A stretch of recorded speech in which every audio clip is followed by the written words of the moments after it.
Hace unos días, mientras Lina Morgan pronunciaba en Madrid el pregón de las fiestas de San Isidro, se me acercó un zumbado de la vida con pinta de poeta ultraísta y me entregó una cuartilla, doblada en 4, en cuyo interior decía y sigue diciendo lo siguiente.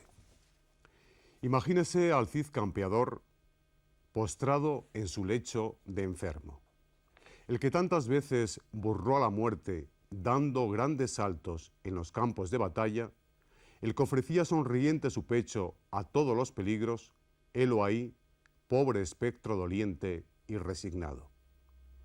Estaba en el pináculo de su apogeo, amo de una gran ciudad y un vasto y rico reino, adorado de los suyos, temido del enemigo, casando a sus hijas con príncipes, nombrando obispos, fundando catedrales, cambiando gobernadores, destronando reyes y recibiendo homenajes de todos los horizontes de la tierra.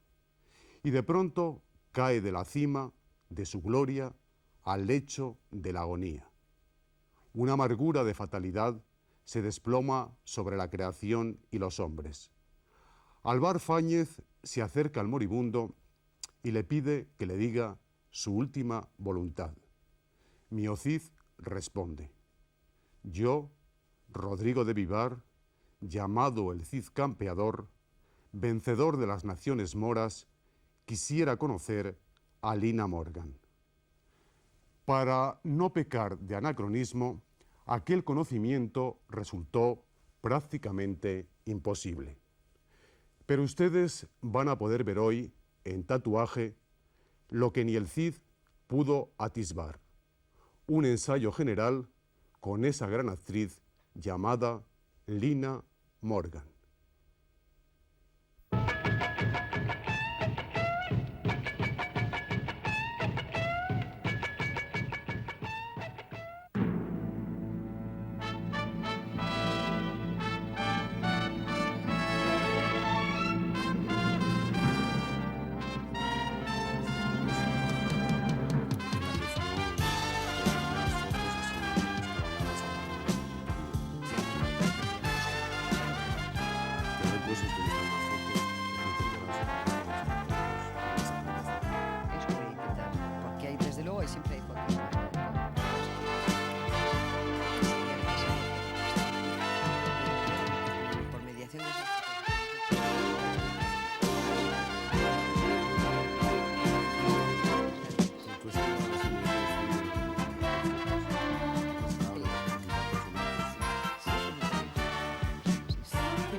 Llego nuevamente a sentir ahora a mi alrededor la extraña emoción. Todo el tiempo se ha parado en el reloj del corazón. Porque tantos debo, en el alma llevo a mi público de allí. Vamos a remontarnos a una fecha imprecisa, a un trozo de Madrid desolado. Y es posible que ya hubiesen cesado los bombardeos y por eso empezaban a volver las cigüeñas. También por eso vemos a una madre serena y complacida y junto a ella un cochecito de bebé. Dentro del coche está una niña muy blanca con un discreto lazo en el pelo. Esa niña, Angelines, tiene una clara mueca de perplejidad a medio camino entre el sollozo y la sonrisa. Lina Morgan, contra viento y marea, ¿qué recuerdos infantiles te siguen golpeando con mayor insistencia? Los recuerdos más precisos que tengo yo de esta fotografía y de esta infancia mía fue un Madrid, efectivamente, con un montón de escaseces y de cosas, pero, sin embargo, lo recuerdo con tristeza porque yo soy una persona muy cobarde para las cosas de las guerras y esas cosas, o sea, me aterran, o sea, me producen un miedo espantoso. Pero, sin embargo, recuerdo que éramos una familia maravillosa, que nos llevábamos muy bien y que siempre he tenido, pues, no sé, el apoyo de mis padres, sobre todo de mi padre, ¿no?, que yo lo adoraba y entonces, pues, en esta foto concretamente, pues yo estoy segura que después de este paseo me iría corriendo a casa y me agarraría los pantalones de mi padre, que era lo que más me apetecía, ¿no? Aquí, al fondo, desdibujados por el esfuerzo o absorbidos por el invierno, algunos paseantes de bufanda y corbata. Y tú, aunque acompañada, avanzas ya a tu aire. Caminas sonriente, protegida por un gran bolso y por un amplio abrigo que apenas deja que se asome tu falda a cuadros. Pero uno teme que alguien vaya y te diga, ¿qué haces a estas horas por la calle? Fíjate, incluso yo, después de tanto tiempo, me atrevo a preguntártelo. Sí. ¿A dónde ibas o de dónde venías? Ay, por el amor de Dios. Ay, qué fea. Bueno, No, la pues... otra. No, yo, está horrorosa. Pero, bueno, como verás, soy la más pequeña del grupo. La más bajita, vamos, no sé si pequeña, también pequeña, pero la más bajita seguro. Pero bueno, habrás visto que yo siempre iba muy sonriente hacia la vida, hacia el futuro. Me ha parecido que la vida es hermosa de siempre. O sea, me parece que vale la pena vivir, aunque a veces haya cosas que no nos guste a ninguno, ¿no? Pero en esta fotografía pienso que yo debería de estar, en vez de con este bolso grande, ya vestida como de señora mayor casi, debería de estar con una cartera y yendo al colegio, ¿no? Pero desgraciadamente pues no pude ir mucho al colegio. Entonces a mí lo que me apetecía muchísimo era aprender a bailar, ¿no? Yo pensaba, como todas, me imagino en aquella época que iba a ser como una especie de Pavlova o algo así. Entonces íbamos a una academia de baile, y estas eran unas compañeras que deben ser mayorcísimas ya estas aquí. Y entonces íbamos a una academia de baile, a aprender baile, y bueno, me recuerda que estoy feísima y horrorosa, no sé, me veo mejor ahora. ¿Qué llevabas en el bolso? Pues supongo que debería llevar de todo, yo qué sé, cosas que me aterran de pensar, debería llevar ya cosas para pintarme y eso. Y fíjate, yo no sé la edad que tendría aquí, pero debería de ser jovencísima, debería ser una niña como de 9 años o así, o de 10, no sé, es que hay unas edades que las calculo muy mal, debería tener como 10 años o así, o 9. Y entonces, pues, como verás, sigo triunfal a la vida, sonriente y esperando el camino a ver por dónde salía. Bien, me parece bien. Ahora rodilla en tierra, con otro lazo fastuoso a la altura del corazón y cargada de pulseras y collares de hueso, o tal vez, tú nos lo dirás, del primer aluvión del plástico pagano. Así, rodilla en tierra, te preparabas para Eurovisión, ensayabas sombrero en mano entró en España, o era una actuación real. Mira, al dorso hay una fecha borrosa, 14 de abril de 1947. ¿Te acuerdas? Sí. Sí, me acuerdo perfectamente. Es que me produce una cosa ver estas fotos ahora, figúrate. Bueno, esto me parece que fue en un festival que hicimos en el teatro, en el cine Proyecciones, fíjate.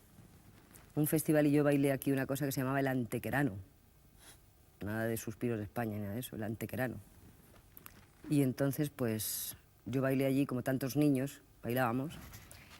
Por eso iba a esta academia, ¿no? Y en esta academia donde me has enseñado la foto anterior, me montaron este número y imagínate qué postura.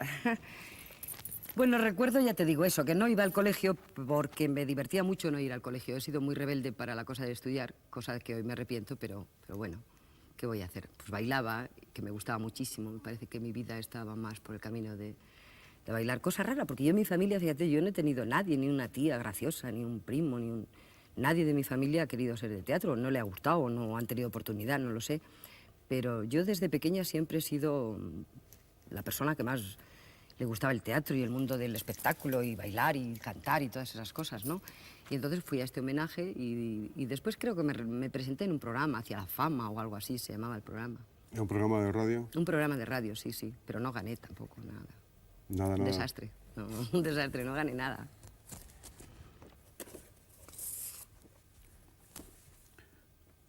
Has crecido y en el ángulo oscuro perdura tu sonrisa. Al dorso no hay ninguna fecha. Foto de grupo, muchos nombres, muchos disfraces, muchos destinos, triunfales o desdichados, deshechos o todavía por hacer. ¿Cómo te integras tú al principio a las malas y buenas compañías? ¿Cómo planteaste en definitiva abandonar un día ese ángulo oscuro? Bueno, esta es una fotografía muy entrañable para mí. Esta fue la primera compañía, digamos, de profesionales en la que yo actué. Esta era la compañía de los chavalillos de España, fíjate.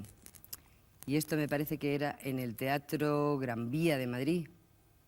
Me parece que fue. Y aquí hay, fíjate, personas a las que yo quiero muchísimo. Fíjate, entre ellos está aquí, está Manolo Zarzo, que entonces se llamaban los hermanos Zarzo, y muchas personas a las que unos han triunfado, como tú bien decías, muy bonito, además lo has dicho, precioso. Unos sí y otros no. Pero yo estoy aquí con mi sonrisa puesta, como siempre, y encantada de estar en este grupo de compañeros, porque me dieron la oportunidad, pues no sé, realmente de vivir una aventura con unos compañeros. Fuimos a Canarias, yo recuerdo que la primera vez que fui a Canarias me parecía como de alucinar, ¿no? Y entonces pues hicimos una estampa canaria. Fue el primer año que yo pasé fuera de mis padres, la Nochebuena que yo pasé fuera de mis padres y mi padre pues me dio la autorización. Teníamos unas personas que nos acompañaban porque éramos todos críos. Yo cumplí los 13 años en esta compañía. En esta fotografía yo creo que no había cumplido todavía los 13 años. Pues fíjate, aquí me dio mi primer ataque de apendicitis. Me puse muy malita, todo el mundo decía ponerla en una plancha, ponerla cosas, dar la manzanilla. Cada vez que me daban unas cosas, pues me vomitaba y me ponía malísima y esas cosas. Y entonces me dejaron sola en un sanatorio con una señora de esas que nos cuidaba a los críos y a mí me pareció horroroso. Me pareció que me quería morir y que estaba muy sola y muy triste. Entonces vino una monja, me quiso confesar, yo dije que no, que a las personas que las confesaban no sé por qué razón se tenían que morir. Entonces yo dije que no me quería morir. A los 8 días me puse mejor, me quitaron los puntos, me dieron 13 puntos, fíjate en aquella época 13 puntos, por Dios. 13 puntos para una apendicitis, que ahora me dieron unas apendicitis así como de risa, ¿no? Bueno, pues yo tengo una cicatriz, con perdón, así, enorme, ¿no? Grandísima. Y me quedé un poco traumatizada yo con esta cosa de la operación, porque claro, aquí ellos seguían bailando y yo no podía bailar más y esas cosas, me tiraban los puntos, pero yo me tiraba de la cama y las monjas me decían no te muevas y esas cosas, que te puedes hacer daño, se pueden abrir los puntos, te puedes quedar enferma y tal. Pero nada, yo bailé, me bajé de la cama y a los 8 días o así, a los menos de los 8 días, yo ya andaba por el sanatorio y después, pues nada, vine a Madrid, mis padres se enteraron, se lo comunicaron a mi padre y fueron a recibirme a la estación, vamos, no sé, como si viniera de la guerra y esas cosas, ¿no? Todos allá, ay, pobrecita, que viene mala y eso.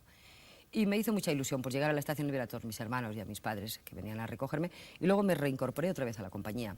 Fue una experiencia realmente hermosa, no la olvidaré nunca porque incluso tuve, digamos, no mi primer amor, pero sí mi primer coqueteo de risa y esto, vamos, de correr y esas cosas por los pasillos y que me mira a mí y no te mira a ti y esas cosas, ¿no? Fue muy bonito.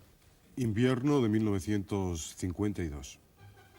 Insensible al clima, centrada en la parrilla, con el lazo ya al cuello, transformas la sonrisa en secreto y bailas, como Dios manda, un posible cancán.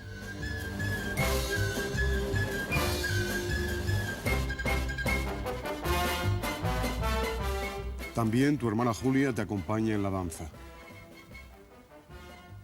Y yo creo que cabe preguntarse, ¿qué ocurre en esa familia? ¿Por qué a todas os da por bailar y bailar? Bueno, en la danza precisamente, no sé si esto se le podía llamar danza, lo que pasa es que de la danza era que necesitábamos comer. Y entonces, pues mi hermana Julia se enroló también en este invento. Yo le dije, pues chica, vámonos a un ballet, porque después de los chavalillos de España, pues yo ya no encontré trabajo, no tenía trabajo, era muy joven, muy cría. Bueno, como verás, me ve aquí una niña. Y era bonito porque descubrí un mundo nuevo para mí y era el de la sala de fiesta. Más que sala de fiesta era como un salón de té, la parrilla del Res. Y entonces para mí era un mundo maravilloso. Aquello entrábamos allí, como no éramos nada más que bailábamos y luego no creas que andábamos por las salas y esas cosas, ¿no? Yo pensaba que teníamos que salir por las salas a hacer cosas y eso, pero no. Solamente bailábamos y entonces nada más entrar era un sitio muy bonito porque entrábamos y nos daban un café con leche y un bollo para mojar, un croissant o no sé qué nos daban. Y entonces, pues mi hermana Julia también bailaba, pero ya era un poco, Julia es un poco más mayor que yo, no mucho, pero un poco más mayor que yo. Y este show se llamaba Del Cancán al Mambo, que fue como una especie de escándalo, porque luego bailábamos, íbamos del Cancán hasta que llegábamos al Mambo y cantamos el Mambo, oh, qué rico es Mambo, ¿sabes? Aquello que estaba de moda y era el final del show. Y salíamos como una especie de bañadores que llevaban un poquito más arriba de la rodilla y era como una especie de escandalazo aquello.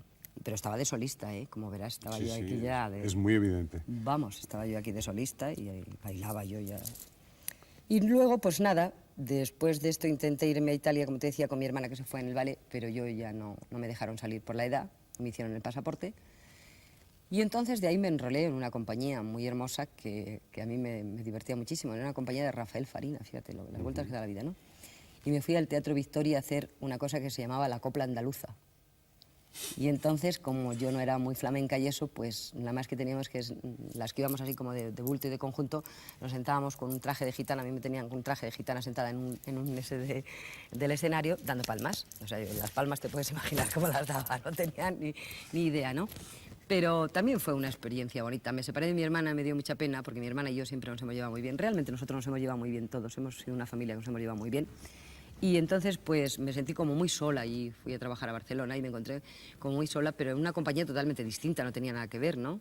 Y entonces mientras Farina cantaba, nosotras dábamos palmas, bueno, las torpes, que yo era de las torpes, de las que estaba atrás. Luego bailaba un poco de sevillanas, luego me dejaban bailar unas sevillanas y eso. Pues ha pasado ya año y pico. Llevas andares decididos, incluso pareces muy alta. De la mano, o más bien del guante, tu hermano José Luis, portador de un paquete misterioso. ¿Por qué esa decisión? ¿Por qué ese gesto de firmeza? Bueno, yo siempre he tenido muy claro en mi vida que lo que yo quería ser era actriz, ¿no? Y entonces, esta foto es preciosa, esta foto, qué ternura, fíjate mi hermano. Pues entonces yo ya estaba aquí ya de bicetiple, porque de esta cosa ya, del invento este del cabaret, como no me dejaron en Italia, pasé a lo de Farina y luego ya me enrolé en una compañía de revistas en el Teatro Ruzafa de Valencia, donde era primera BD Maruja Tomás, que se retiraba, y Alfonso del Real, el primer actor. Yo ya estaba ya de bicetiple y entonces pues esto fue en Madrid, cerca del Teatro de la Latina, en la calle Toledo me parece que fue. Y entonces yo fui y había cobrado la nómina, cobrábamos los lunes, no me acuerdo cuánto me pagaban, me parece que eran 12 duros más o menos o así, o 15 ya, no sé si ya, me parece que ya cobraba 15 duros. Y entonces pues le compré a mi hermano José Luis un traje. Y lo que lleva en ese paquetito es su pantaloncito y su camisa que llevaba antes de comprarle este traje maravilloso que le compré. Y entonces pues yo tengo una anécdota muy bonita de esta fotografía, en plan así muy... Fíjate tú, ¿quién me lo iba a decir a mí? Muy así yo le dije a mi hermano, ¿tú ves ese teatro que hay en esa esquina? Pues algún día será nuestro ese teatro. Te puedes imaginar, siendo bicetiple, qué osadía por mi parte, ¿no? Le dije, ese teatro algún día será nuestro, ya verás cómo vamos a triunfar y yo seré una artista importantísima. Y mi pobre hermano, que era muy tímido, más todavía de lo que es ahora todavía, pues entonces me dijo, sí, se asintió con la cabeza, sí, seguro, claro, ¿por qué no va a ser tuyo ese teatro y por qué no vas a triunfar?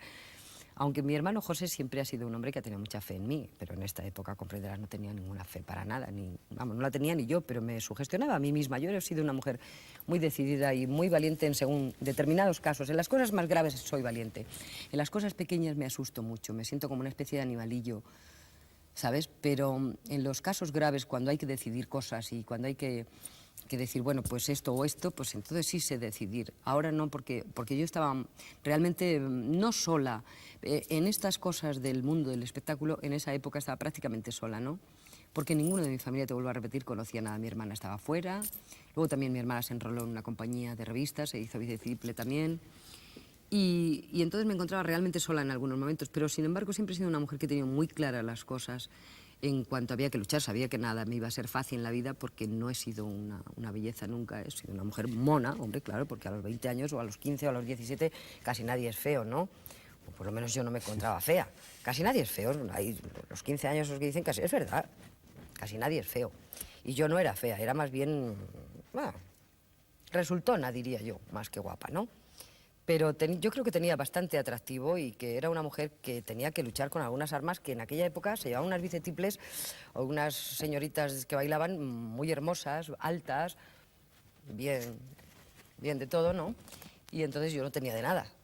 Y entonces, pues yo tenía que usar prácticamente mis armas de luchar, de decir, bueno, pues... Y yo me hacía mis números, mis novelas, mis ilusiones, pensaba que siempre había alguien viendo la función que se fijarían en mí por alguna razón. Y yo, pues si alguien me miraba de refilón, pensaba yo, bueno, pues le voy a dedicar la función a este señor. Que seguramente el señor no me volvía a mirar, pero yo salía a hacer mi función pues dedicándole la función a este señor. Y entonces pues comprendo que he sido muy fantasiosa, pero... Entre tus fantasías, llegar un día a ser la propietaria de la Latina, pero mucho antes, por lo menos, aparecías ya en los carteles. Sí. Esto fue en una compañía que formaron Antonio Casal, Juanito Navarro y Manolito Díaz, y era la primera estrella de Ventura, y yo iba de segunda BD. Fue una compañía muy divertida, lo pasamos muy bien, y hubo pues sus más y sus menos, como en todas las compañías, ¿no? Pero a mí me vino muy bien. Luego esta compañía salió de turné, yo pedí que me dieran 500 pesetas más, no me las dieron, y entonces había un empresario muy avispado, muy inteligente, que se llamaba Colsada, que se llama Colsada, vamos, que no, el hombre está muy bien, se llama Colsada, y entonces pues yo le dije que me diera las 500 pesetas él, y me dio las 500 pesetas, estos se marcharon de turné sin mí, y yo me fui a Barcelona otra vez a trabajar al Teatro Apolo de Barcelona. Entonces aquello fue muy bonito, porque tuve la suerte de conocer a un ser humano maravilloso, yo era un gran artista, Ladi, ¿sabes? Y me gustó mucho trabajar con él porque era como una especie de mito dentro de la revista, ¿no? Era un tío fenomenal.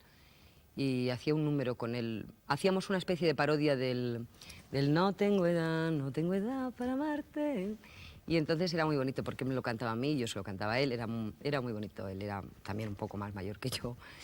Y entonces pues era muy tierno y trabajé en esa compañía. Hacía un número muy gracioso, la gente ya me empezaba a aplaudir y me decían cosas. Hacía un número que se llamaba La Flamencona de Tarragona, que mucha gente se pensaba que si yo era de Tarragona por cantar aquella cosa.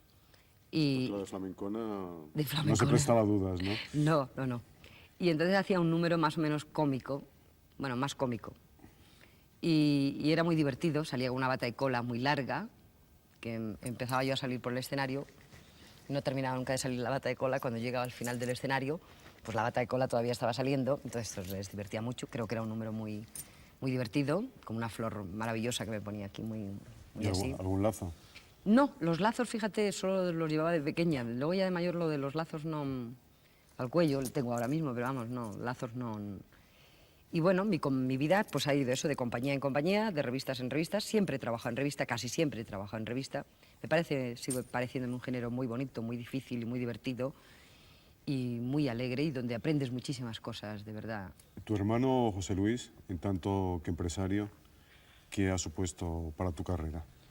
Bueno, mi hermano a partir casi de esta fotografía pequeñita, ahí no porque era muy niño, pero por ejemplo en esta fotografía que me enseñas aquí, mi hermano ya en la sombra, porque él es un hombre que no le gusta nunca aparentar, ni aparecer, ni figurar, pues él siempre me asesoraba. Yo nunca he tenido representante, jamás en mi vida, ni un representante. Y entonces él siempre, yo le decía, José, me ha salido este contrato, me dan 5 duros más, ¿a ti qué te parece? Tal, pues hombre, yo creo que sí, pero depende de la compañía. Le preocupaba mucho a él lo de la cosa de las categorías, de las compañías y todas esas cosas, ¿no? Porque claro, había sus categorías dentro de la compañía, ¿no? Y él ha significado todo para mí, últimamente más, pero vamos, en principio él es un hombre que yo lo quiero como ser humano muchísimo y es mi mejor amigo. Y una persona que creo que últimamente, los últimos años de mi vida, ha sido decisivo para mí. O sea, sin la ayuda de mi hermano no hubiera podido, seguramente, ni siquiera estar hoy aquí contigo. Sí. Dime, sigue. No, no sé si has cerrado completamente el tema, pero... Sí, porque yo creo que esto lo quería dejar muy claro, porque mucha gente en un principio pensaron todos, hombre, su hermano, que sabrá de teatro tan joven. Y mi hermano, ya te digo, lleva toda su vida oyendo hablar de teatro, porque yo, desde los 13 años que empecé a trabajar en el teatro, pues siempre mi lucha ha sido por trabajar, por llegar, por ser, por conseguir, por no sé qué. Siempre he tenido mucha prisa por todo. Últimamente tengo menos prisas. No sé si la edad también no solamente te da arrugas, pero te da también una serie de cosas que te compensan. La edad, efectivamente, es triste cumplir años, pero yo creo que es más triste no cumplirlos. Entonces ya sé que no es muy ingenioso lo que te estoy diciendo, pero es verdad, es auténtico. O sea, yo pienso que las personas pues tienen un momento en su vida que hay que planteárselo y saber que, bueno, que vas cumpliendo años, saber lo que debes de hacer, lo que no debes de hacer, y teniendo al lado un ser como el que yo tengo, como es mi hermano José Luis, creo que me es vital y fundamental para llevar las cosas en su momento y en su época y en su medida. Creo que es básico para mí mi hermano en todos los sentidos. Pues si quieres, Lina, seguimos en el teatro. Sí. Uno sospecha que al otro lado de esta fotografía se esconde algún prodigio. Y yo quisiera que nos condujeses a él con la memoria. Bueno, prodigio no sé. Lo que sí hubo, quizá un poco de osadía por mi parte. Inconsciente, desde luego. Porque esta fotografía me trae unos recuerdos preciosos. Fueron realmente mis primeros aplausos sinceros, el primer número que yo repetí en una revista, y me causó una sensación muy extraña, porque también tengo, como todos, supongo, pues una cosa muy hermosa. Nosotros hicimos una compañía B, vamos, nosotros no, hicieron unos empresarios que se llamaban Ramón Clemente y Muñoz Román, hicieron una compañía B para el Teatro Alcázar, que se hacía unas temporadas de verano. Y entonces repusieron una obra que se llamaba Un matraco en Nueva York. Y hacían un homenaje a Guerrero y Alonso. Entonces yo tenía un trocito, ya era segunda B de ello aquí, no creas. Y entonces, pues, a mí me tocaba hacer el trocito del Pichi, de las Leandras, el famoso Pichi que estrenó doña Celia Gámez, que tan maravillosamente lo hacía y que tenía tanto éxito. Y entonces, pues, bueno, hacían un número de... Aquí ves, en la fotografía hay como una especie de cosas así, Se divisa vagamente. de tapa, como le llamamos, tapón en el teatro, ¿no?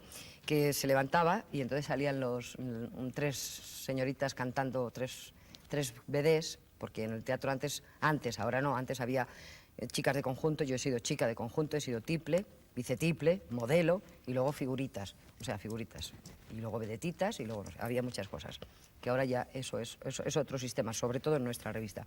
Y entonces aquí yo ya era casi segunda BD, me parece que era segunda BD. Y entonces, pues este número del Pichi, don José Muñoz Román dijo, bueno, pues esta que es bajita y eso, pues que lo haga esta. Y entonces la BD, que era Maruja Boldova, salía ya después y cantaba Los Nardos, ¿sabes? Y era el final del primer acto. Y entonces Muñoz Román me dijo que me lo montó exactamente como lo hacía Celia Gámez. Entonces había un momento que cantaba, y si te sofocas, tómalo con sel. Pss, pss. Había que hacer así. Entonces a mí lo del pss, pss, no me gustaba para nada, ¿no? Ríete, no me importa. Y entonces había que hacer pss, pss, y no me gustaba a mí. Y entonces yo en los ensayos lo hacía para despistar, para disimular, ¿no? Y yo le decía, mire usted, don José, ¿no podría yo no hacer pss, pss, con el porque a mí lo del sifón, la verdad, no me dice nada. Esto lo estrenó Celia Gámez así y tú tienes que coger y cuando llega el momento de y si te sofocas, tómalo con sel. Bueno, pues entonces yo los ensayos hacía, pero nada. Y entonces llegó el día del estreno y yo no lo hice, para nada.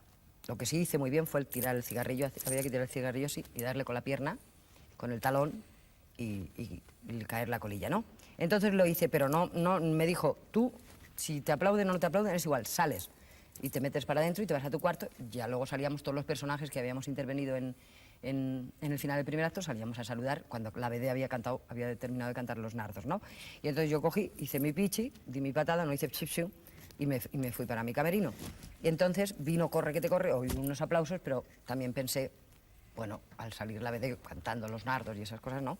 Pensé que también, también pensé que me habrán aplaudido, pero pensé más que era para ella. Me fui a mi camerino, entonces vino don José Muñoz Román, oye, que bajes, sal, si ya lo sabía yo que esto iba a ser un éxito y tal cual. Entonces yo dije, pero ¿qué pasa, por Dios?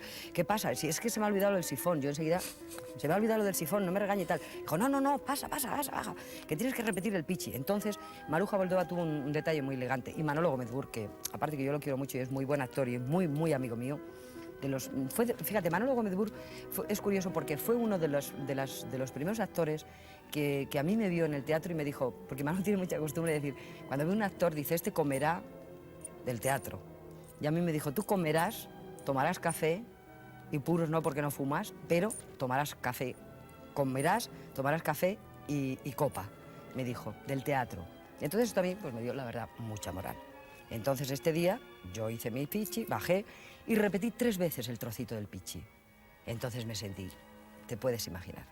Fueron mis primeras críticas, me hablaron muy bien, dijeron que ya había una futura estrella cómica por la línea de Loreto Prado. Yo no he visto trabajar nunca a Loreto Prado, creo que era una maravilla.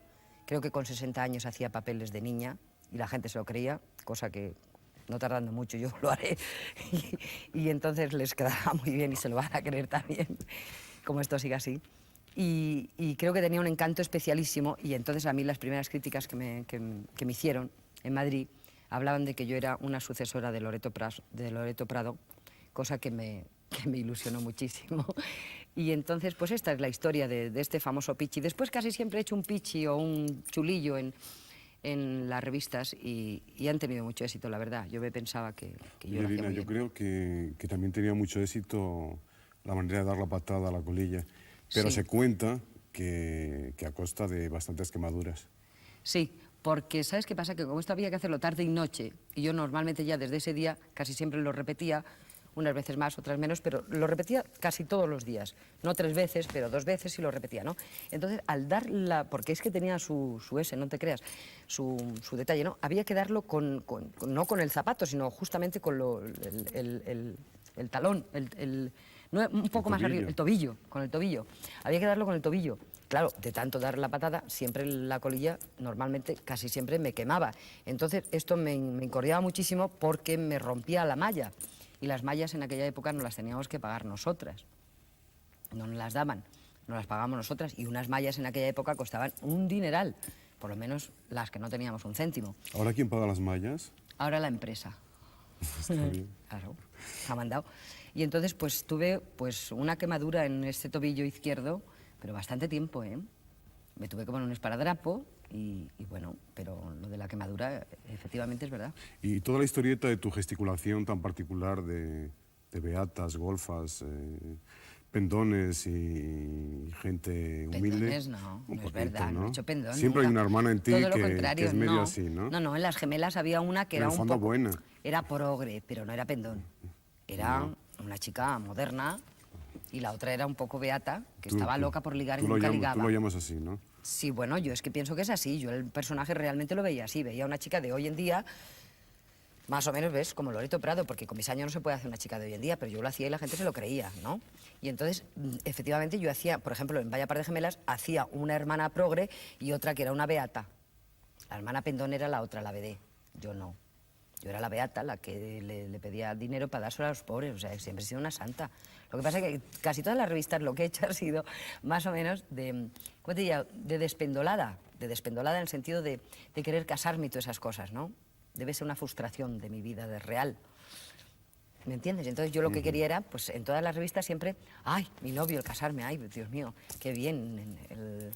La marcha esta anuncial y todas esas cosas. Pero los gestos, en todo caso, es decir, todas esas expresiones tan inconfundibles y al mismo tiempo tan eficaces, ¿ya existían entonces? Hombre, pienso que sí, que mis maneras de hacer, de actuar, no tanto, porque tampoco me dejaban tanto, porque luego existían las BDs, pues de qué se ríen, no sé qué, hombre. Yo empleaba también, no mis trucos, porque en realidad no eran trucos, no tenía maldad siquiera para hacer trucos, pero evidentemente si había una BD en el centro y dos que estábamos allí adornando, pues si cantábamos Las Viudas, por ejemplo, que también cantábamos Las Viudas, la BD cantaba Las Viudas y nosotros le hacíamos el coro. Ella cantaba, ay, qué triste ser la viuda que un marido llora, y entonces nos decía, llora.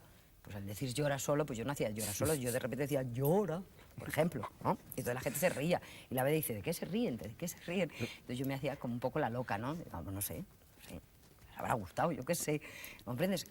Que eran trucos ingenuos, trucos de pensar que yo tenía que luchar con algunas armas. Yo tenía que buscarme, aparte que me divertía mucho hacer reír, entonces cualquier gesto que yo hacía y notaba que alguien se sonreía, no, tampoco eran unas carcajadas de volverse loco, no he sido yo un fenómeno, yo he sido una poquito a poquito, ¿no? Como decía un amigo nuestro, no he sido un privilegio en ninguna de mis facetas de mi vida, he sido una mujer más bien lentorra en todo.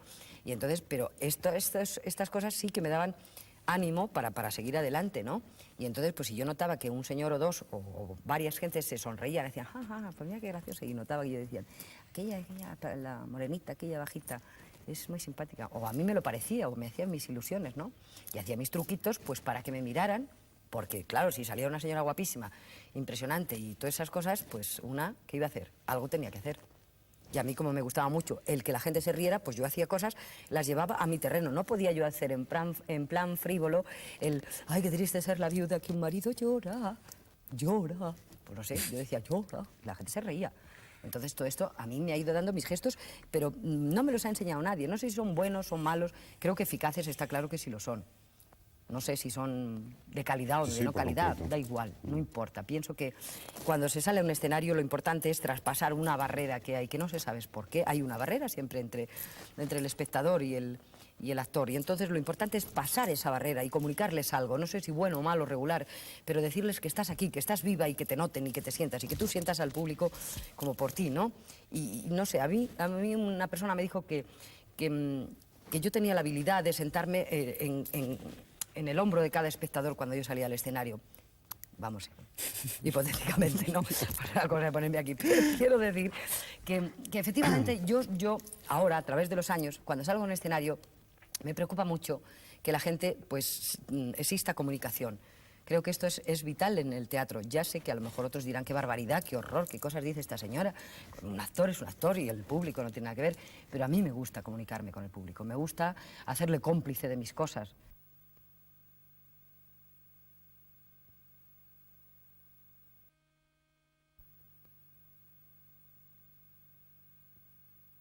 Hay otra mujer a tu lado que yo no sé si se subía a los hombros de los espectadores, pero se cuentan de ella muchas cosas así. Es Celia Gámez. ¿Tú llegaste a conocerla, a intentar enrolarte en su revista? No, no sé por qué raras circunstancias no traté de entrar en su compañía o no sé por qué cosa estaría yo contratada o algo, pero lo que sí me encanta es ver esta fotografía, porque es una de las ilusiones más grandes de mi vida, porque Celia Gámez ha sido y será siempre pues, la estrella de revista donde todas las que hemos empezado, por lo menos como yo, desde la última chica de conjunto, para nosotros no había más que una meta, Celia Gámez, o sea, era llegar a ser algo parecido a Celia Gámez, era el sumum de todas las que empezábamos en el teatro en aquella época, ¿no? Entonces, esta fotografía me recuerda pues, una cena, un encuentro maravilloso, que ella tuvo la gentileza de venir cuando vino últimamente a España. Pues yo tenía muchas ganas de conocerla y con motivo de que venía a trabajar al Teatro de la Latina, pues dieron esta cena y ella se presentó con esta vara de nardos en la cadera y entró cantándome por la calle de Alcalá y entonces me emocionó muchísimo. Yo todavía no estaba recuperada de mi desgraciada operación de los ojos. ¿Pensaste que era una visión o...? Bueno, pensé que era una visión, que era un sueño y que era quizá un regalo a todo lo mal que lo había pasado. Este verano ha sido el más trágico de mi vida, el más triste, ¿no? Pero también ha sido, creo que, muy positivo en muchas cosas, porque haces una especie de balance pequeño, pero un balance, porque afortunadamente yo nunca he estado sola durante mi operación, he tenido siempre gente a mi lado, sobre todo a mi hermano a mi lado, pero han sido momentos trágicos. Creo que me llegó en un momento muy importante de mi vida, en una edad también muy importante y de repente me dio como un hachazo la vida. Dije, hombre, ¿pero por qué? ¿Yo qué he hecho ahora? Si ahora no puede pasarme estas cosas. En este momento de mi vida no me merezco que me pase esto, pero me pasó. Y te vuelvo a repetir que no digo que no me importe, sí, me importa muchísimo, porque tengo un trauma con lo de la vista, aunque he quedado muy bien y veo todo muy bien, pero efectivamente ha tenido su lado muy positivo. Yo me he hecho un pequeño balance y creo que las cosas ahora son mucho mejor. Yo siempre he tenido mucha prisa por todo, por llegar, por hacer, por esto, por lo otro. Y ahora pues las cosas buenas tienen el doble de importancia y las malas tienen menos importancia, ya no me preocupan tanto. Me preocupa mucho, me reafirmo en una cosa que siempre creo que he tenido muy clara, que lo más importante de mi vida pues es mi trabajo y sobre todo mis amigos que no me han fallado ni un solo minuto en esos momentos. Mira, aquí uno no sabe ahora si andas leyendo La Buenaventura o si estás canturreando. ¿Cómo se diría? Canturreando. Dios, ya no nos sale nada, ¿no? Canturreando. Canturreando. Yo no sé qué puedes canturrear, pero quizá aquello de... Yo soy la camarera de tu amor. Échate. No estoy canturreando. Bueno, en cualquier caso, hay 3 hombres que te contemplan frente al mostrador. Sí. Y luego, para complicarse todavía mucho más las cosas, hay una serie de instantáneas, todos ellos con acordes de marcha nupcial. Mira, por aquí, boda con López Vázquez. Sí. Boda con José Sacristán. Sí. Ay, mi querido Pepe. Y aquí boda con Alfredo Landa. Esta fue mi primera boda. ¿No sabes quién nos casó? Antonio Mingote, fíjate. Y fue mi primera película que hice con José Luis Dibildos, que me dio la oportunidad de ser protagonista de una película, que fue Soltera y Madre en la Vida. Esta película, sí. Tengo muy buenos recuerdos de esta película yo. ¿Por qué no aprovechas y no solo te quedas con la anécdota y nos hablas de todas esas cosas más o menos ligadas? El amor, los hombres, el matrimonio. Bueno, yo es que del amor hablo muy poco porque no he sido una mujer muy así, ¿no? Vamos, quiero decir muy así en el sentido de que no sé por qué raras circunstancias, me parece que no he tenido mucha suerte en lo de los hombres. Todo el mundo dice, pobrecita, no se casa y esas cosas, ¿no? Yo, sin embargo, pienso que he tenido mucha suerte. Soy una mujer totalmente libre, cómoda Y entonces hubo un momento en mi vida que sí, efectivamente me apetecía mucho casarme, vestirme de blanco y todas esas cosas, ¿no? Pero sinceramente ahora no me arrepiento de no haberme casado. Soy una mujer cómoda, libre, encantada, vivo mi vida y bueno, no tengo grandes cosas que contar sobre el amor. Pienso que sin amor no se puede vivir, pero no tengo grandes cosas que contar o no las quiero contar, que supongo que esto sí me lo aceptarás, ¿verdad? Y por completo. Y entonces, pues en esta película me hizo mucha ilusión casarme vestida de blanco y eso, aunque iba un poco así, que de aquí me dieron dolores de parto y ya me tenían que llevar a la ¿cómo se llama? A la maternidad, pues fue una película muy bonita y que también me pasaron cosas, porque fue la primera película que yo hice de protagonista y entonces pues estaba muy cohibida y muy nerviosa y entonces pues me pasaron cosas que, por ejemplo, pues alguien me dijo oye, no hagas cucamonas, que aquí no estás en la revista y esas cosas, concretamente el director, vamos, o sea, no es que me lo dijera cualquiera, ¿no? Y esto siempre me cortó un poco, ¿no? Y yo pienso que esta película, dicen que estoy muy bien, yo pienso que hubiera podido quizá estar mejor, quizá más exagerada, porque normalmente el teatro no tiene nada que ver con el cine, ¿no?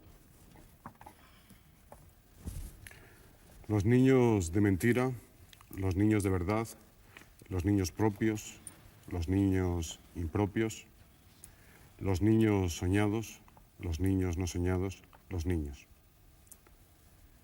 Sin comentario alguno, salvo el tuyo, que sospecho muy breve. Sí, muy breve. No, yo pienso que un momento de mi vida también, como te contaba antes, también me hubiera gustado tener un hijo. Hoy en día, la verdad es que tampoco me siento frustrada por no tenerlo. Adoro los niños, me encanta y lo que más ilusión me hace es ir por la calle y que los críos me conozcan, cosa rara trabajando en este género que yo trabajo.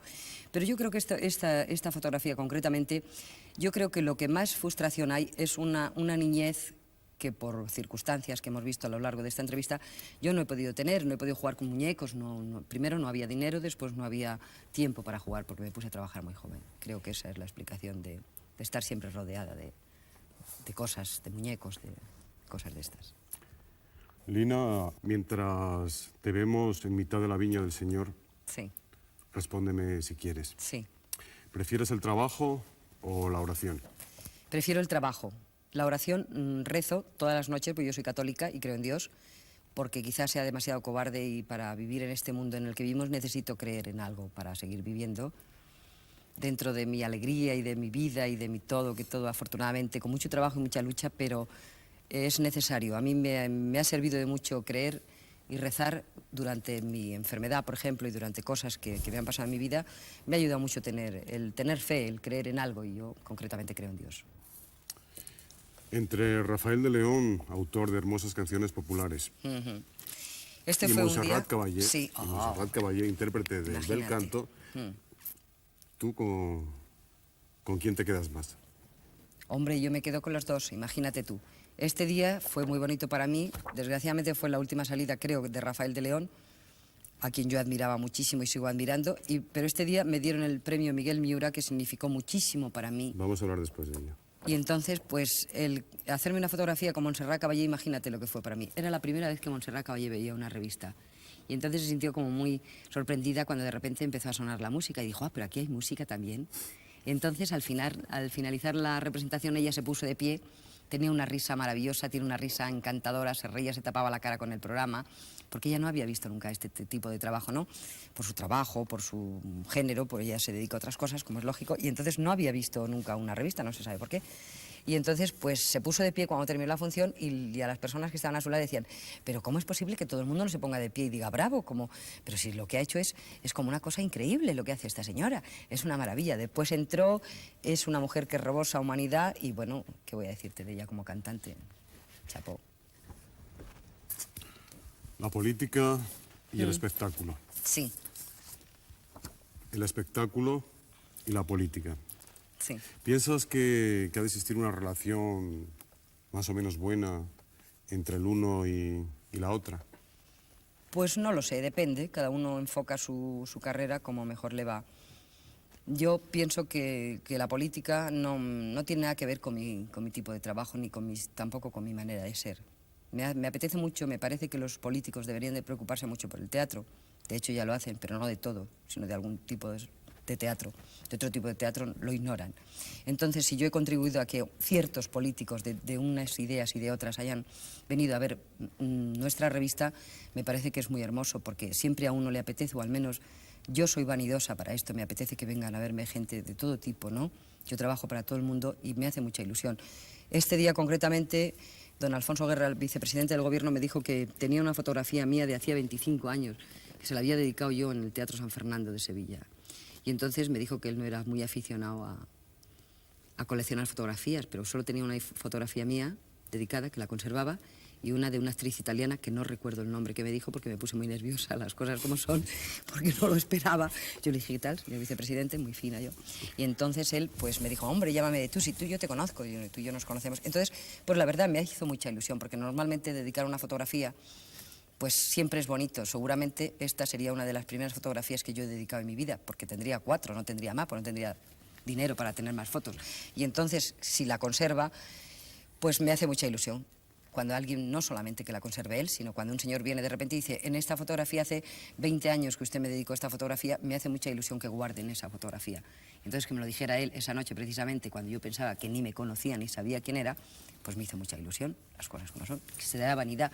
Pero yo pienso que un actor tiene que tener vanidad, al menos yo tengo vanidad, no lo puedo remediar, vanidad, porque soy ambiciosa para mi trabajo, no soy vanidosa para las demás cosas, pero para mi trabajo sí. Me gusta que me lo reconozcan, me gusta que me digan, me gusta que me den premios, me gusta que me digan qué bien, qué maravilla, y no sé, toda esa serie de cosas a mí me gustan, lo siento, pero me gusta, no puedo ser de otra manera, ¿qué voy a hacer? Pues nada, es como te gusta, un buen día, sí, de pronto, a la que hace cucamonas, a la casquivana chica de revista, a la cultivadora de un género supuestamente ligero, van y le conceden el deseado y sólido premio de teatro Miguel Miura.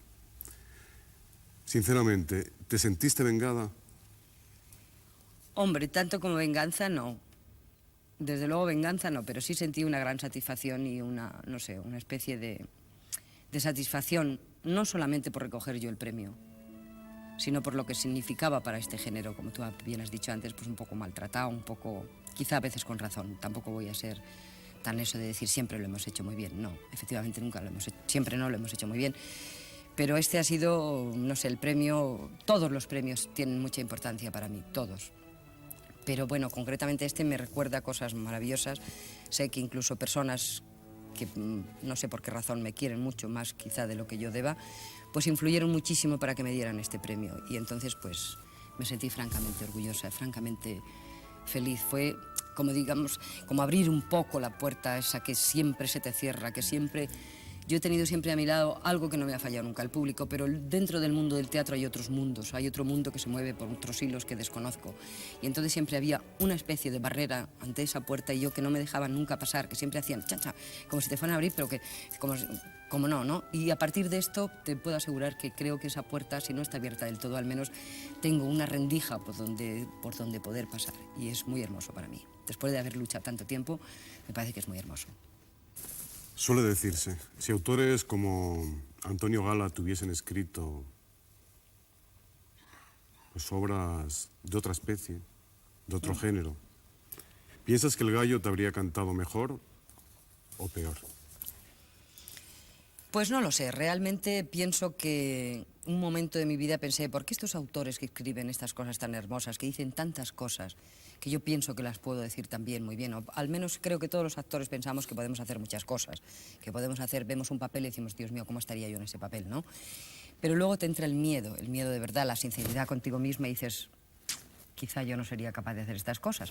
Y pienso también otra cosa, que la pienso ahora, en aquellos momentos no. Quizás si estos autores se hubieran dedicado a escribirme alguna cosa, posiblemente hubieran sacado una buena actriz, no digo que no, pero quizá hubieran matado a Lina Morgan. Y pienso que ahora estoy muy contenta con ser Lina Morgan. Quiero decir, ahora estoy muy contenta de que la gente diga, voy a ver a Lina Morgan. No sé si esto es bueno o esto es malo, pero a mí me gusta, porque creo que a partir de aquí sí puedo empezar a hacer esa serie de cosas con mi estilo, con mi manera de hacer, salvando las distancias, Charlot, Cantinflas, o sea, Groucho Marx, por ejemplo, que yo lo admiraba por encima de todos los cómicos del mundo, me parece que era Groucho Marx por hacer esas cosas, ¿no? De mirar a la cámara y decir cómo está esta señora, esas cosas que hacía, ¿no? Que me parecían absolutamente geniales. No digo que yo tenga esa genialidad, pero no cabe duda que he creado algo, una manera de hacer que creo que es muy difícil crear algo en el teatro donde está todo inventado, me parece que es muy difícil. Y yo he creado un personaje, una manera de hacer de la que estoy muy orgullosa. Lo que tienen que hacer lo que yo tengo que tener es la suerte de encontrar autores que escriban cosas que pueda decir yo a medida de mi trabajo, de mi manera de hacer, pero con cosas más profundas, que pueda decir cosas que realmente sienta o que realmente pueda comunicarme con la gente con otro lenguaje. Pues así hemos pasado por muchos sitios. Hemos llegado a pasear en Landó, hemos visto millares de lazos, hemos ido siguiendo tus huellas fosforescentes. Es hora de regresar a casa. Ahí está tu madre, ya antes entrevista, y en el centro de todo está tu desaparecido padre. Yo quisiera que te adentraras en tu hogar y que me hablaras como fin en sí mismo de los tuyos.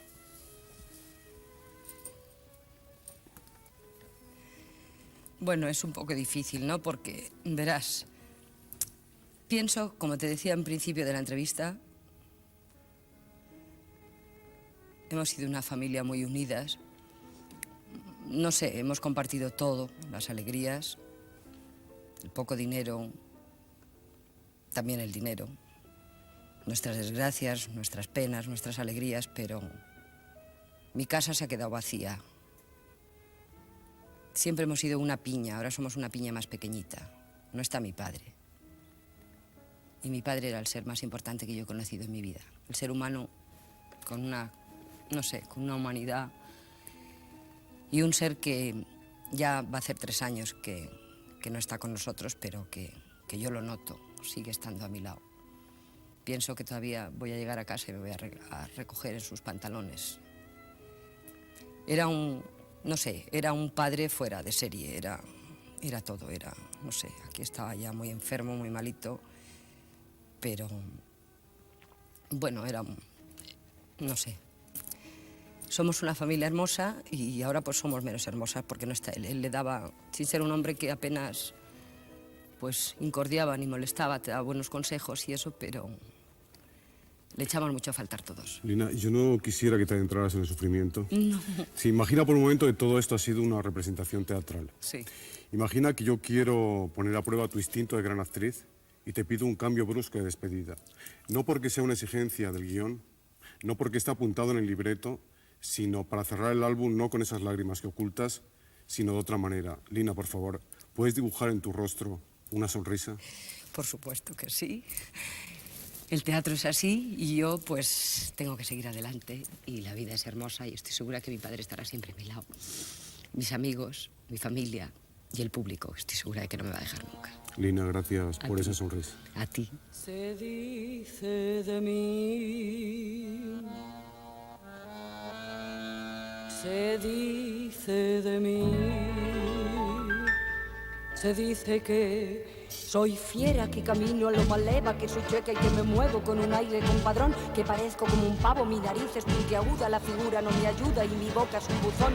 Si charlo con Luis, con Pedro, con Juan, hablando de mí, los hombres están, critican si ya la línea perdí, se fijan si voy, si vengo o si fui.